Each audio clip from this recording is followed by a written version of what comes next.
सुनो, सब्सक्राइब करने के बाद ना घंटी बजा देना। अच्छा? जनता स्टूडियो कन्नौज ऑफिशियल। सपने कहीं गए श्याम चिट्ठिया भिजवाइयो, पाती भेज के हमें बुलवाइयो, बोले जावे मेरो सने सोखे सुने पंडित जी ने सपने में कन्हैया देखो रे सुने पंडित जी ने सपने में समरिया।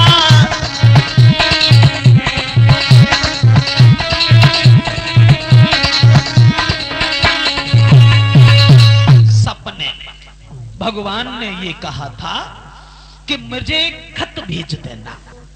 पंडित जी बोले खत भेज देना, तो काहे को रोती हो तुम? जब भगवान ने तुम्हें दर्शन दिए हैं और तुमसे कहा है तो चिट्ठी तो तुमने भेज दी होगी।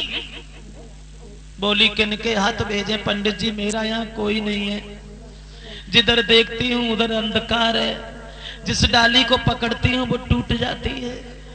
इस आपत्ति में आप ही थोड़ा सा साथ दे दीजिए और मेरी चिट्ठी को भगवान तक आप ही पहुंचा दीजिए। पंडित जी पीछे हटे गए, बोले आमा तो पहुंची गई। वृद्धावस्था है, बुढ़ापे में पैदल भी नहीं चला जाता, द्वारिका यहाँ तो है नहीं, हम तो रास्ता में मर जाएंगे। बोली पंडित जी हम आपका बड़ा एहसान मानेंगे।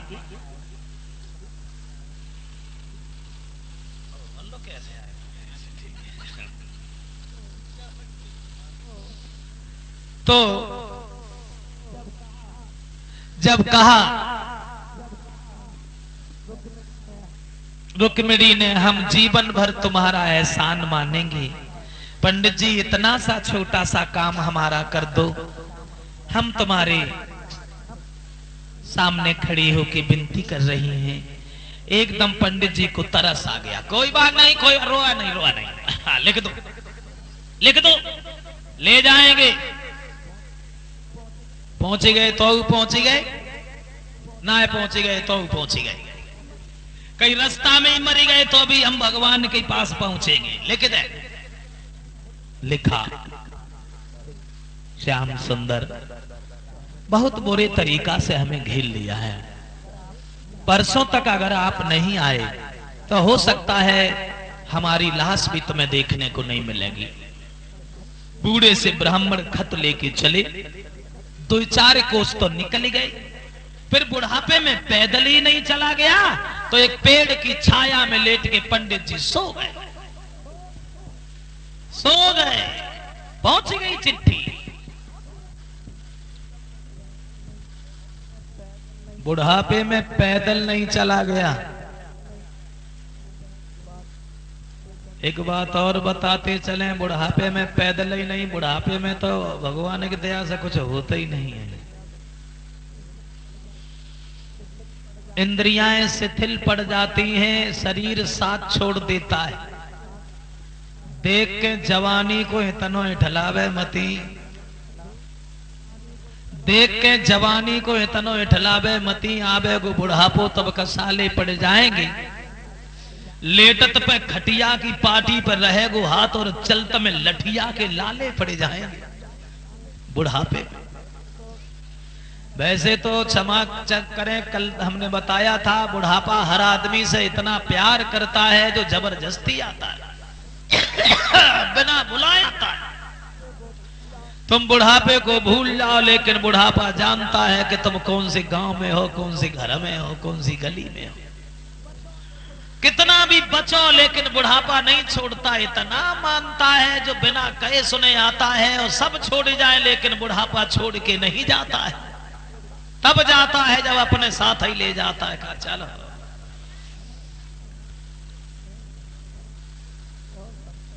जानते हो सबसे बड़ा सुख क्या है जीवन में? सबसे बड़ा सुख क्या है? सबसे बड़ा सुखी कौन है? गोस्वामी तुलसीदास जी बोल पड़े कि पहलो सुख निरोगी काया, तुझे सुख होए घर में माया।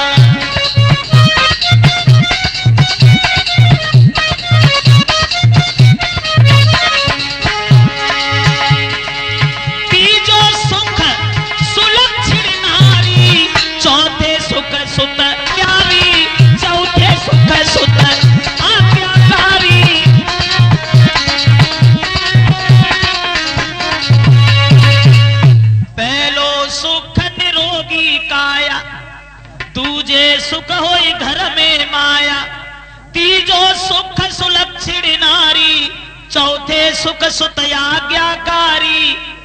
पहला सुख वो है जो शरीर निरोग है, शरीर स्वस्थ है, शरीर में कोई मर्ज नहीं है, कोई बीमारी नहीं है। अगर हाथ पैर चल रहे हैं तो उसके पास दौलत हो चाहे न हो, लेकिन वो सबसे ज्यादा सुखी है।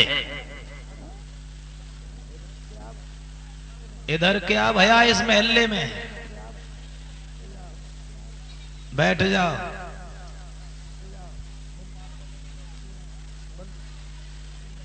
बंधु बैठ जाइए बच्चों।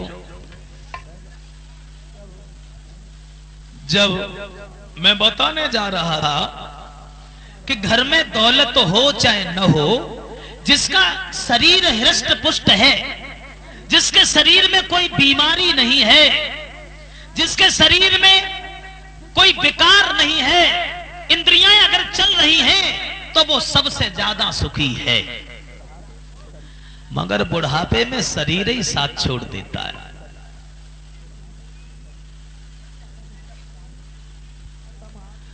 और ये बात हम आज से नहीं कह रहे हैं, बहुत साल से कह रहे हैं कि शरीर सही है तो वो सबसे ज्यादा सुखी है। लेकिन हम जानते नहीं थे ये बात, हम दूसरों को समझाते रहते थे कि शरीर स्वस्थ है तो सब कुछ सही है। मुझे अभी पता चला, कुछ दिन पहले मैं खुद ही बीमार हो गया। आगरा में कथा हो रही थी, वहां कथा कह रहे थे, कथा कहते कहते रात में सो गए। रात के 2 बजे दर्द शुरू हो गया, भाग करके लोग हॉस्पिटल ले गए। तब तक डॉक्टरों ने कहा ये तो मरने वाले हैं भाई, अटैक पड़ गया, तुम्हें ये होगा, बोलोगे नहीं, बात चलोगे नहीं, फिरोगे नहीं, जे नहीं करोगे, वो नहीं करोगे, 50 बात है। 3 दिन हॉस्पिटल में रहे। उसने कहा कि अब तो दिल्ली जाना पड़ेगा, जे सफाई होगी नस की, वो सफाई होगी, 3.5 लाख रुपया लगेगा। हमारी जिंदगी भरे मैंने 3.5 लाख पैदा ना कर पाए, वो तुम्हें कहा तो दिए। हम वैसी छुट्टी करवाई, चले आए। हमने जियत है तो सियत है, जब मरे जाए तो मरे जाए। डॉक्टर ने कहा कि आप बोलोगे नहीं, बात नहीं करोगे, बिल्कुल आप बताओ, बात नहीं करेंगे तो कथा कैसे कहेंगे। उसी दिन से चिल्ला रहे लगातार, कोई परेशानी नहीं, कोई दिक्कत नहीं। हाँ इतनी दिक्कत है कि कभी कभी बीपी हाई हो जाता है तो गुस्सा बहुत आ जाती, बहुत गुस्सा आ जाती। तो हम उसी दिन से जान गए कि जिसका शरीर स्वस्थ है उसके पास दौलत हो चाहे न हो, लेकिन वो सबसे ज्यादा सुखी है। बुढ़ापे में शरीर स्वस्थ नहीं होता है, 50 विकार घेर लेते। बात आ गई तो आओ थोड़ी सी जीवन के बारे में एक बात हम आपको बता दें, फिर आगे चलें। जिंदगी हमें और आपको जो मिली है, इस जिंदगी पे जिसने घमंड किया वो जिंदगी भगवान ने छीन ली। जिसने शरीर पे घमंड किया उस शरीर में ऐसी बीमारी लगा दी गई जो खड़े नहीं हो पाए। बंधु वैसे तो भगवान ने हर किसी को एक समान माना है, किसी को ऊंच नीच नहीं माना, और छोटा बड़ा नहीं माना। भगवान ने सबको एक ही समान माना है। जरा गौर से सुने हमारे वचनों को। चाहे वो मेहतर हो, चाहे ब्राह्मण हो, अज्ञान हो चाहे विद्वान हो, बलहीन हो चाहे पहलवान हो, लेकिन भगवान ने 4 आदमी हर आदमी के पीछे लगा दिए। 4 आदमी हर आदमी के पीछे लगे हैं। कौन से 4 आदमी? लड़कपन, जवानी, बुढ़ापा और मौत। ये 4 हर किसी के पीछे लगे हैं और चारों के काम भी अलग अलग हैं। जैसे ही मां के गर्भ से जन्म हुआ सबसे पहले आया, कौन आया? लड़कपन। आहा, लड़कपन में जो आनंद मिला वो आनंद की प्राप्ति कभी नहीं हुई। एक ने बड़े सुख दिखाए, खूब सुख मिला। कब मिला? बचपन में। एक ने बड़े सुख दिखाए, खेले कूदे कुलाहल मचाए, पट्टी बस्ता बगल में दबाए, पढ़ने पाठशाला में धाए। क्या बताऊं, बताया ना जाए, उन दिनों की बड़ी यादें आई। लड़कपन की याद जीवन भर आती है, लेकिन लड़कपन हट नहीं पाया। तब तक जवानी आ गई। बोलिए हट, हमारा नंबर है। लड़कपन बेचारा छोड़ के चला गया, जवानी आ गई। और जब जवानी आई तो जवानी ने शरीर से बड़ा प्यार किया, लेकिन जवानी ने सुख से सोने नहीं दिया। एक ने ऐसी गड़बड़ मचाई, किसने गड़बड़ मचाई? जवानी ने। एक ने ऐसी गड़बड़ मचाई, घर वालों ने शादी रचाई, नर से नारी की जोड़ी मिलाई, बच्ची बच्चा वह खुशी मन मनाई, सारे जीवन में जो कुछ करी कमाई, बस अब बच्ची बच्चा ने कहीं काम में आई। जवानी जा में चली गई। जो ने रही तो ले बड़े प्यार सो रही, लेकिन जा दिन गई ता दिन सोवतई में छोड़ी गई। कह के उनाई गई कि हम जाए रहे। बुढ़ापा तैयार बैठा था, बोला हटो, बहुत दिन से इंतजार में बैठे। जवानी चली गई, बुढ़ापा आ गया। बुढ़ापे ने बड़ा दुख दिया। एक ने आके ऐसा दबाया। किसने दबाया? बुढ़ापे ने। एक ने आके ऐसा दबाया, सिरहला मुंह पोपला बनाया, खांसी खुर्रा ने अड्डा जमाया, चलती कमर को कमान बनाया, जिन्हें पाला पनासा पढ़ाया, टूटा खटोला उन्होंने दिखाया। बारे बुढ़ापे, बुढ़ापा हट नहीं पाया, तब तक मौत आ गई। एक छाती पे आके चढ़ेगी, जान से तन को खाली करेगी, लाश झटपटी घर से उठेगी, जाके शमशान में पड़ेगी, आग लगेगी जिसमें जलेगी, फिर मिट्टी में मिट्टी मिलेगी।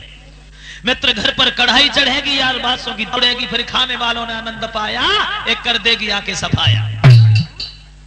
आए गए, देखते ही देखते लड़कपन, जवानी, बुढ़ापा, मौत आए गए, आए गए, देर ही नहीं। इसीलिए संसार को कहते हैं जग। जग जा से जन्मे, गा से गए, जन्मे गए, कोई जग है, इसी को जग कहते हैं। जन्मे और गए, देर ही नहीं है, समय ही नहीं है। और कलयुग में तो वैसे भी समय नहीं है। कलयुग में समय क्यों नहीं है? पहले आदमी हजारों साल जिंदा रहता था, हजारों साल जिंदा रहता था। 500 वर्ष सतयुग में मां के गर्भ में बच्चा ठहरता था, तब हजारों साल आदमी जिंदा रहता था। 500 वर्ष मां के गर्भ में बच्चा ठहरता था सतयुग में। समय घटते घटते घटते घटते कलयुग में मां के गर्भ में बच्चा ठहरता है 9 महीना। तब आदमी खूब जिए तो 120 साल जी सकता है बस। कलयुग में समय नहीं, मगर 120 साल तक पहुंचना बहुत दूर है। 100 साल तक पहुंचना भी मुसीबत है। अब तो खूब ताकत लगाई, खूब ताकत लगाई तो पहुंच गए 70-80, ना तो झोरा उठाओ चंदा। क्या है समाज, संसार और जग, ये प्रकृति का नियम। देखते ही देखते लड़कपन, जवानी, बुढ़ापा, मौत, जन्मे गए, देर ही नहीं। कल सतयुग में मां के गर्भ में बच्चा ठहरता था 500 साल, कलयुग में 9 महीना। अब तो वो भी समय घट रहा है। अब कच कच तो भगवान की दया से 9 महीना लो पहुंचता हुआ है। फर्क आ गया, अंतर आ गया। इसलिए हमारी एक विनती है सबसे, एक आग्रह है, एक अनुरोध है। एक दिन जाना तो है ही हर किसी को, तो जाओ तो ऐसे जाओ जो रह जाने वाले लोग याद करें।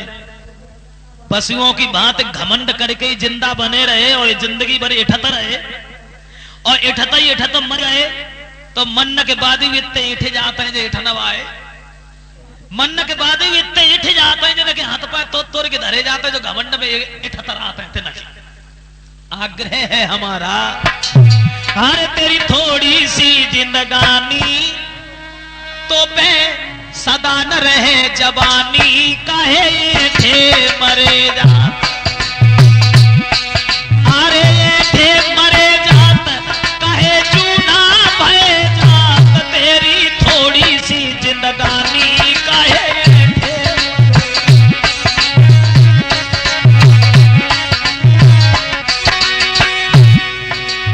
जरा गौर करें, उन बच्चों से ज्यादा कहना है हमारा जो यौवन की दहलीज पे खड़े हैं।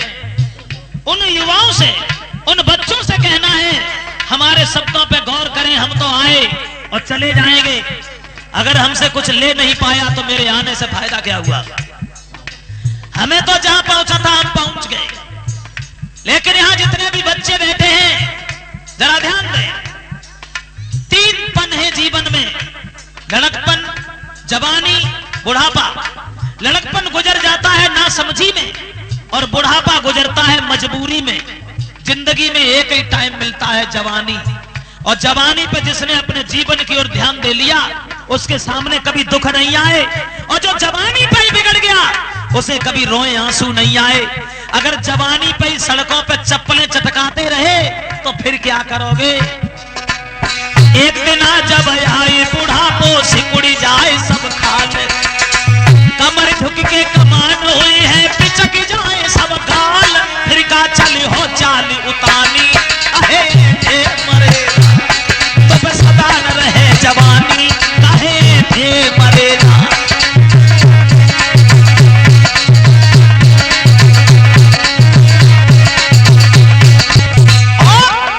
जब यमला चले न गोया में चले न एक बहानो, कोरी कोरी माया जोड़ी रहेगा भरो खजानो, बात न हुई है खेचा तानी कहे थे मरे सदा न रहे जवानी कहे थे मरे ना।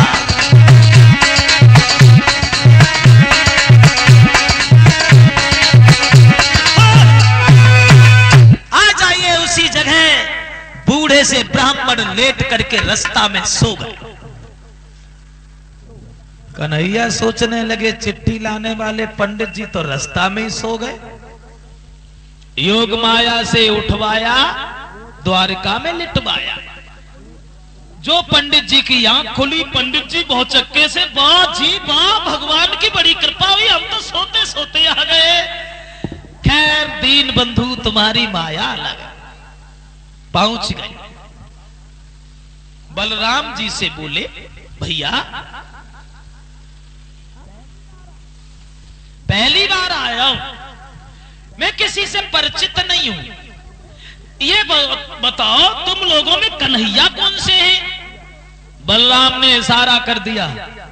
जो कन्हैया को देखा तो पंडित जी बहुत देर टकटकी लगाए रहे, पलक चलाने का ध्यान ही भूल गए, चेहरा पे चकोर बन गए।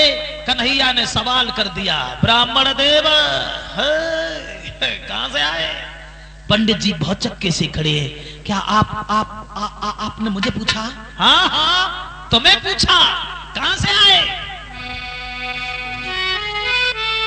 ब्राह्मण ने कही है गिरधारी, और मैं कुंदनपुर से आया हूं। रुक्मिणी तुम्हारी दासी है, उसका संदेशा लाया हूं।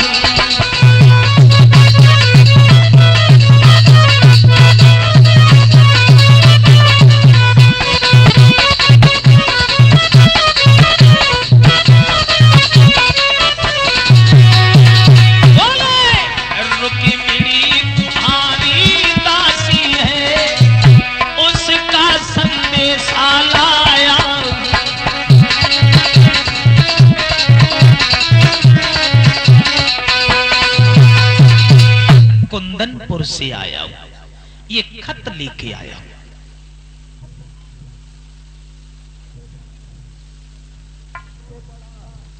खत खोल के पढ़ा। क्यों पंडित जी? हाँ हाँ इसमें तो ससपाल का नाम लिखा है। हाँ वो आ गया है, आ गया है। तुमने समझाया नहीं कि ससपाल से शादी करने चली जाए? कन्हैया तुम्हारे बगैर वो लड़की मर जाएगी, लेकिन शादी किसी से नहीं करेगी। तो हम क्या करें? का तुम मेरे चलो। ऐसे तो नहीं चल पाएंगे। तुम एक काम करो, भैया के पास जाना और ये कहना हम जा रहे हैं, सब लोग तुम्हें दरवाजे तक छोड़ने जाएंगे, तब हम कोई न कोई उपाय सोचेंगे। इधर से रथ लेके चलेंगे, तुम्हें तुम्हारे घर पे छोड़ देंगे, और उधर से रुक्मिणी को साथ ही ले आए। कैसी रही? बोले बहुत सुंदर। चल दिए पंडित जी। बोले भैया बलराम, जिस उद्देश्य से हम आए थे, मुरलीधर से मिलना था, मिल लिए। अब हम जाना चाहते हैं। क्या? हाँ इसलिए कि अब आज्ञा हमको दे दीजिए और हम अपने घर को जाते हैं।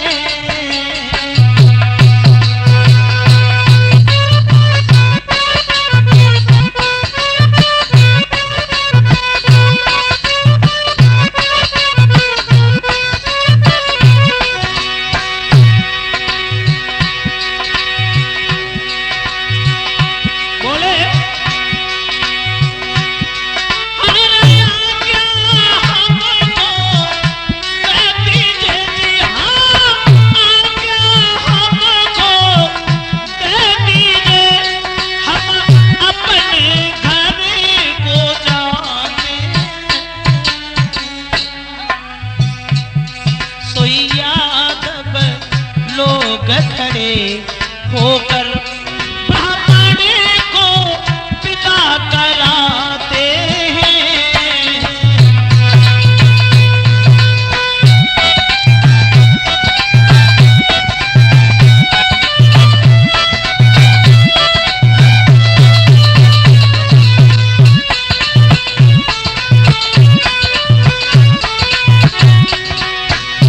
उत्तर दिया, हर आज से हमने जान लई, हाँ आज से हमने जान लई, ये तो बंसी श्रेष्ठ कहाते हैं। कोई आज तलक यादव कुल में कोई द्वेष नजर नहीं आते हैं।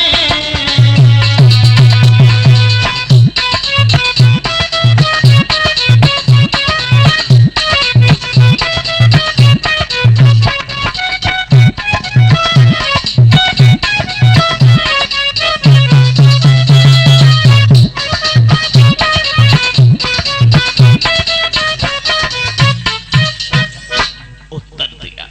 अब हम घर जा रहे हैं तो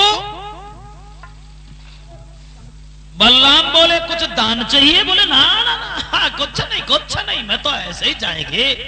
कहा ठीक है चलो। सब लोग चल दिए पंडित जी को भेजने।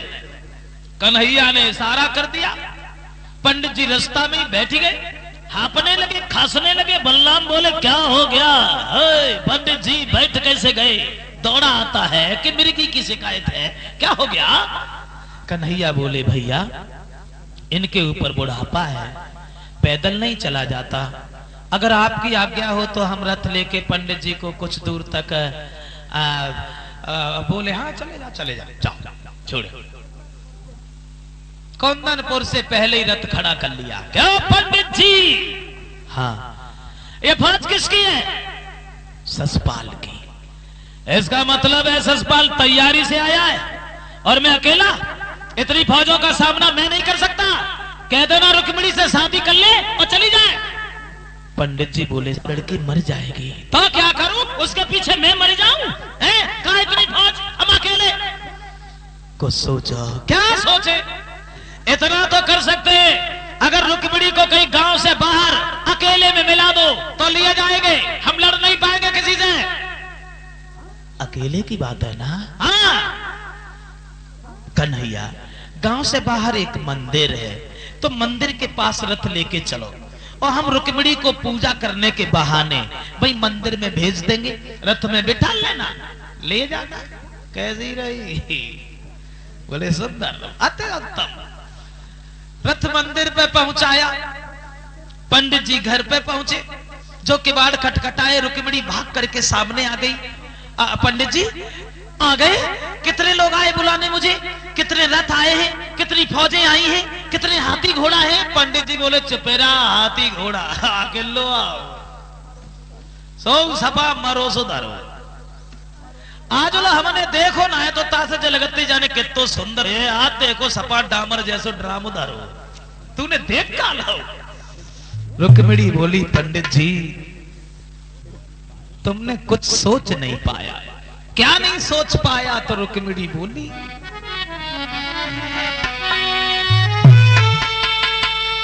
दिल के बाजार में दौलत नहीं देखी जाती, प्रेम हो जाए तो सूरत नहीं देखी जाती, प्रेम हो जाए तो सूरत नहीं देखी जाती।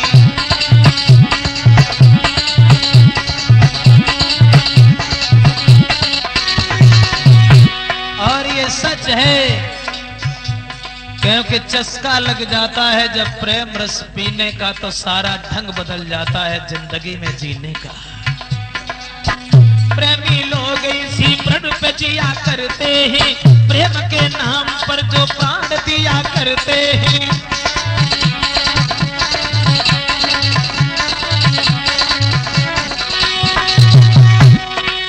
क्या बुरा करते हैं जो प्रेम में दिल देते हैं, क्या बुरा करते हैं जो प्रेम में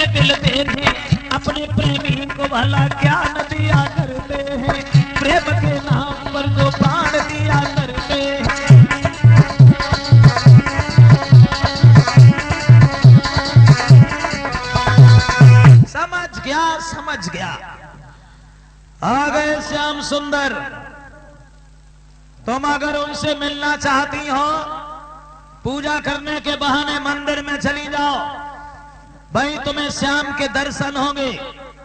इसका मतलब है कि वो किसी से कह के नहीं आए, चुपचाप आए। धीरे से निकल जाओ, शोर नहीं करना। एकदम से रुक्मिणी बोली, पंडित जी तुम्हारा बड़ा एहसान है, तुम्हारा बड़ा एहसान, मैं जीवन भर तुम्हारा एहसान नहीं